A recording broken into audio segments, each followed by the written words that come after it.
Okey. Contoh, cikgu bagi contoh lagi. Okey, contoh yang kedua. Okey, 5P sama dengan 20. Okey. Baik, hilang pula. 5P sama dengan 20 kan?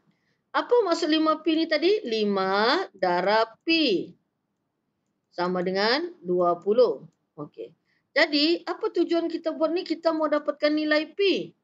Jadi, P sama dengan darab pindah sebelah jadi apa? Bahagi. Jadi, mana sudah hilang? Baik. Okey. Jadi, P sama dengan 20 bahagi 5 adalah 4. Begitulah. Okey, cara pengiraan untuk soalan ini. Cikgu nak tahu kenapa skrin cikgu tertutup, terbuka ni. Okey. Kamu boleh chat cikgu kalau dah nampak. Kalau tertutup, terbuka bagi tahu. Nampakkah? Okey.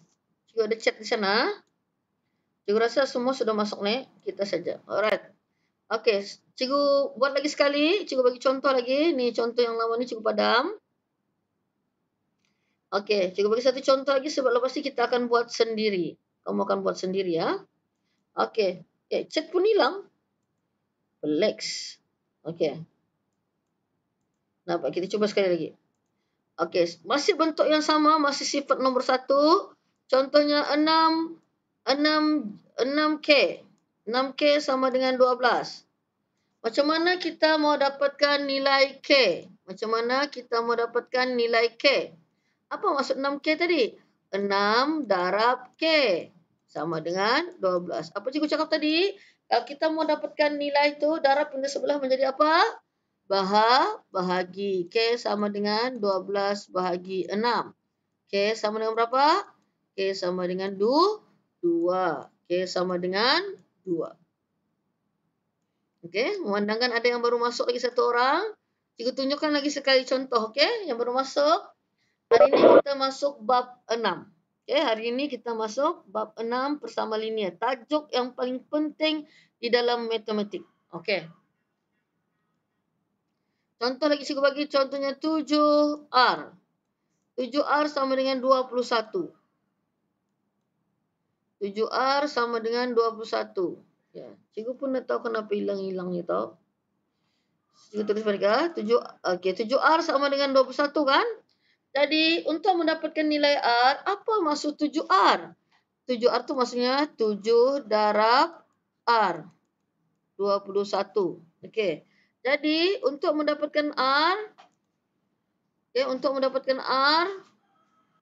sekejap ya kelas. Cikgu pun mungkin cikgu kan nak bertenaga.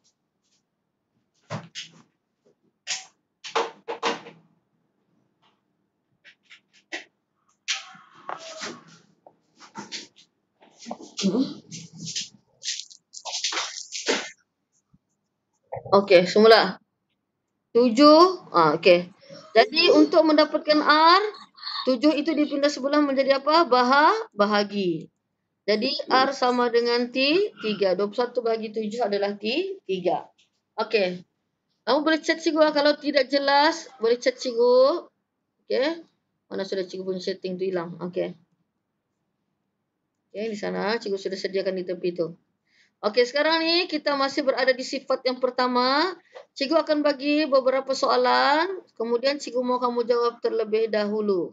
Okey, kemudian semak. Kalau dah dapat, kamu boleh angkat tangan ya.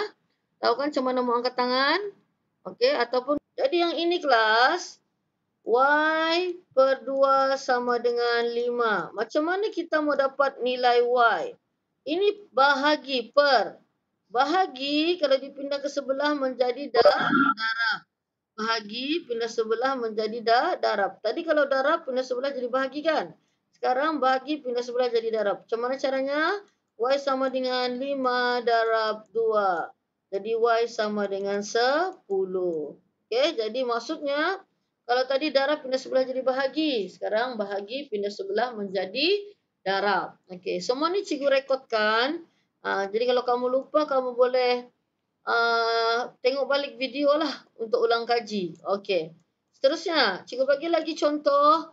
Contohnya M. M per 3. 20 kan? Macam mana kita mau dapatkan M ni? Per ni kan? Per maksudnya apa, bahagi. Bahagi pindah sebelah jadi apa? Darab.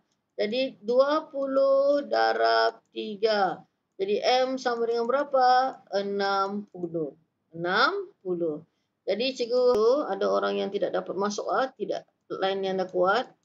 3 pindah sebelah menjadi darab. Jadi maksudnya 10 darab 3. Jadi P sama dengan berapa? 30. Okey. Cuba kita tengok yang kedua. M per 6 sama dengan 3. Bahagi pindah sebelah menjadi darab. M sama dengan 18. Okey, bahagi pindah sebelah jadi darab kan? Dan seterusnya untuk soalan yang ketiga. Q per 5 sama dengan 12. Oh, hati cikgu saja. 12.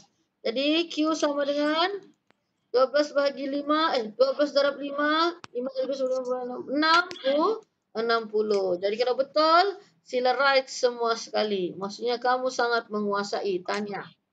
Okey, tahniah. Bagaimana sekiranya yang di bawah itu dalam keadaan negatif macam ini? Apa yang harus kita lakukan? Jadi kelas, kalau sekiranya operasi darab dan bahagi, ini bahagi kan? Pindah sebelah jadi darab. Jika kita pindah, memang kita pindah bahagi pindah sebelah jadi darab kan? Yang ini tanda simbol itu tidak akan berubah. Ia memang akan tetap negatif 2. Ingat? Jika sekiranya kita pindah dari bawah ke sebelah jadi darab, dari sebelah pindah sebelah jadi bahagi, simbolnya tetap tidak akan berubah. Simbolnya tidak akan berubah. Tetapi kalau contohnya soalan begini. 2x tolak 5 sama dengan 2. Kamu tengok ni ya. Ini bukan operasi darab bahagi kan? Kalau kita mau pindah ini, 5 itu, bila kita pindah ke sebelah, ia akan menjadi positif. Itu bezanya. Negatif pindah sebelah jadi positif kan? Tapi, kalau darab dan bahagi bila dipindah, simbolnya tidak akan berubah. Simbolnya tidak akan berubah. Jadi ini jawapannya Y sama dengan negatif 10. Begitu. Okey, jelas Kamu boleh tengok video yang cikgu bagi ini berulang-ulang. Okey, kerana di sinilah ia punya konsep yang paling jelas untuk linear manual. Okey, cikgu bagi satu contoh lagi. Y negatif 3 contohnya. Di sini negatif 2 kan? Jadi ini bahagi kan, pindah sebelah jadi darab, tidak berubah simbolnya, negatif 3 itu tetap darab, pindah sebelah tetap yang negatif 3. Bahagi pindah sebelah jadi darab, simbolnya tetap dalam keadaan negatif. Jadi akhirnya Y sama dengan 6. Itulah jawapannya. Itulah yang dikatakan sebagai persamaan linear.